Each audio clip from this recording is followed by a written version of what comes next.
একটা সময় ছিল যখন গ্রাফিক্স কার্ড বা জিপিইউ শুনলেই মনে হতো এটা শুধু গেমারদের জন্য। ঠিক। কিন্তু সেই একই চিপ মানে জিপিইউ এখন আর্টিফিশিয়াল ইন্টেলিজেন্স চালাচ্ছে।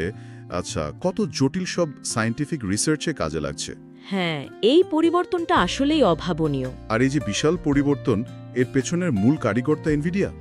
তো আজকের আলোচনাটা আমরা এনভিডিয়াকে কেন্দ্র করে করব। একদম। আমাদের হাতে যে সোর্সগুলো আছে সেগুলো ঘেটে দেখব কিভাবে এই কোম্পানিটা টেক দুনিয়ার, বিশেষ করে এআই বিপ্লবের একেবারে সেন্টারে চলে এলো। আর এর প্রভাব ধরেন আমাদের বাংলাদেশে কেমন পড়ছে সেটাও দেখব। ঠিক বলেছেন। এনভিডিয়ার গল্পটা কিন্তু দারুণ ইন্টারেস্টিং। মানে 1993 সালে যখন জেনসেন হুয়াং আর তার সহকর্মীরা এটা শুরু করেন, তখন তো ফোকাস ছিল গেমিং। হ্যাঁ, সেরা গেমিং জিপিইউ বানানোই ছিল লক্ষ্য।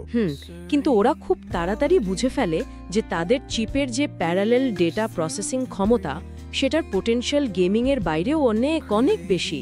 ওখানে কি তাহলে মোড়টা ঘুরে গেল ডেটা সেন্টারের দিকে? হ্যাঁ, সেখান থেকে আসলে ডেটা সেন্টার আর এআই এর দিকে ওদের মূল ফোকাসটা চলে আসে।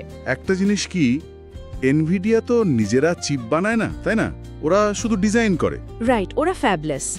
এই ফ্যাবলেস মডেলটাই কি ওদের এত দ্রুত এগিয়ে যাওয়ার একটা কারণ? মানে ওদের আয়ের বেশিরভাগই তো এখন ডেটা সেন্টার থেকে আসছে শুনছি, যদিও গেমিং, অটোমোটিভ বা অন্য জায়গা থেকেও আয় হয়। এটা খুব ভালো একটা পয়েন্ট ধরেছেন। দেখুন, নিজেদের ফ্যাব বা ম্যানুফ্যাকচারিং প্ল্যান্ট না থাকায় ওই বিশাল খরচ আর জটিলতা থেকে ওরা মুক্ত। তাতে সুবিধাটা কি হলো? সুবিধা হলো ওরা পুরো মনোযোগটা দিতে পেরেছে রিসার্চ আর ডিজাইনে, আর ডেটা সেন্টারে ফোকাস করার ফল তো আমরা দেখতেই পাচ্ছি। হ্যাঁ, ফলাফল তো বেশ চমকপ্রদ। ধারণা করা হচ্ছে 2025 সাল নাগাদ ওদের রেভিনিউ হতে পারে প্রায় $130 বিলিয়ন আর প্রফিট প্রায় $73 বিলিয়ন। বলেন কি, $130 বিলিয়ন? হ্যাঁ, আর এর একটা বিশাল অংশ, ধরেন প্রায় $115 বিলিয়ন শুধু ডেটা সেন্টার থেকেই আসতে পারে। এটা কিন্তু বাজারের প্রায় সব কম্পিটিটরের সম্মিলিত আয়ের চেয়েও বেশি হতে পারে। অবিশ্বাস্য। শুধু দারুণ চিপ ডিজাইন, মানে ওদের ব্ল্যাকওয়েল বা হপার সিরিজের মতো চিপ, এগুলো দিয়ে কি এত সাফল্য সম্ভব, নাকি এর পেছনে অন্য কোনো কৌশল আছে? না না, শুধু হার্ডওয়্যার দিয়ে তো হবে না। ওরা আসলে হার্ডওয়্যারের সাথে সাথে একটা দারুণ শক্তিশালী সফটওয়্যার ইকোসিস্টেম তৈরি করেছে। সেটার মূল জিনিসটা হলো খুডা প্ল্যাটফর্ম। খুডা? এটা কি জিনিস? খুডা হলো মানে একটা প্রোগ্রামিং মডেল আর সফটওয়্যার প্ল্যাটফর্ম, যেটা ডেভেলপার্সদের এনভিডিয়ার জিপিইউর প্যারালেল প্রসেসিং পাওয়ারটা খুব সহজে ব্যবহার করতে দেয়। আচ্ছা। এর সাথে আবার যোগ হয়েছে অমনিভার্স, একটা 3D designer simulation collaboration platform. এই পুরো ইকোসিস্টেমটা ডেভেলপার্সদের এনভিডিয়ার উপর নির্ভরশীল করে তোলে। মানে একবার এই সিস্টেমে ঢুকে গেলে বের হওয়া কঠিন। কিছুটা সেরকমই, কারণ এটা বদলানো বেশ ঝামেলার এবং খরচেরও ব্যাপার।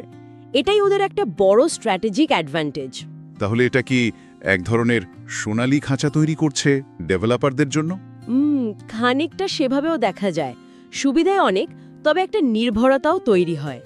এর সাথে ওরা আবার বড় বড় টেক জায়ান্টস যেমন অ্যামাজন, মাইক্রোসফট, গুগল ক্লাউড, এদের সাথে খুব স্ট্রং পার্টনারশিপ তৈরি করেছে। শুধু তাই না, এমনকি নির্দিষ্ট কিছু মার্কেটের জন্য, ধরেন মিডল ইস্ট বা চীনের জন্য, ওরা কাস্টমাইজ চিপও বানাচ্ছে। কিন্তু প্রতিযোগীরা? এএমডি তো MI300 নিয়ে এসেছে শুনেছি, গুগলেরও তো নিজস্ব টিপিইউ আছে, ইন্টেলও তো চেষ্টা করছে হাবানা দিয়ে। হ্যাঁ হ্যাঁ, প্রতিযোগিতা অবশ্যই আছে, আর সেটা থাকাটা বাজারের জন্য ভালো। এএমডি, গুগল, ইন্টেল সবাই চেষ্টা করছে। কিন্তু এনভিডিয়ার মার্কেট শেয়ারে কি তেমন প্রভাব পড়ছে? সত্যি বলতে এখনও এআই জিপিইউ মার্কেটে এনভিডিয়ার শেয়ার 75%-এরও বেশি। ওই যে বললাম, কুডা প্ল্যাটফর্ম আর এত বছরের অভিজ্ঞতা, এটাই ওদের এগিয়ে রেখেছে। তার মানে হার্ডওয়্যারের কাছাকাছি এলো, সফটওয়্যার ইকোসিস্টেমটা ভাঙা কঠিন। ঠিক তাই, ওই ইকোসিস্টেমটাই ওদের আসল ডিফেন্স। ভবিষ্যতের দিকে যদি তাকাই, মানে নেক্সট কয়েক বছরে এনভিডিয়া আর কোথায় কোথায় প্রভাব ফেলবে বলে মনে হয়? আর আমাদের দেশে, বাংলাদেশে এর সরাসরি প্রভাব কি হতে পারে? ভবিষ্যতের পোটেনশিয়াল তো বিশাল। ধরেন রোবোটিক্স, হেলথ কেয়ারে এআই ব্যবহার করে রোগ নির্ণয় বা নতুন ওষুধ আবিষ্কার, সেলফ ড্রাইভিং গাড়ি, এই সব ক্ষেত্রেই এনভিডিয়ার টেকনোলজি একটা সেন্ট্রাল রোল প্লে করতে পারে। আর বাংলাদেশে? বাংলাদেশের প্রভাব কিন্তু এখনই বেশ দেখা যাচ্ছে। ফ্রিল্যান্সিং মার্কেটপ্লেসগুলোতে দেখুন, graphics design, video editing, 3D rendering এসবে এনভিডিয়া কার্ড খুবই পপুলার। এটা ঠিক। আবার যারা ডেটা সায়েন্স বা এআই নিয়ে কাজ করছেন, রিসার্চ করছেন বা শিখছেন, তাদের মধ্যে কুডার ব্যবহার বাড়ছে। ভবিষ্যতে হয়তো আমরা দেখব বাংলাদেশে বড় কোনো ক্লাউড ডেটা সেন্টার তৈরিতেও এনভিডিয়ার প্রযুক্তি ব্যবহার হচ্ছে। তার মানে সংক্ষেপে বলতে গেলে এনভিডিয়া শুধু একটা চিপ কোম্পানি না, এরা আসলে আধুনিক টেকনোলজির, বিশেষ করে এআই এর ফিউচার কোন দিকে যাবে সেটা ঠিক করে দিচ্ছে। একদম। ওরা শুধু বিজনেস করছে না, ওরা আক্ষরিক অর্থে ভবিষ্যৎ নির্মাণে অংশ নিচ্ছে। এখানেই আমার শেষ প্রশ্নটা, বা হয়তো একটা চিন্তার খোরাক। বলুন।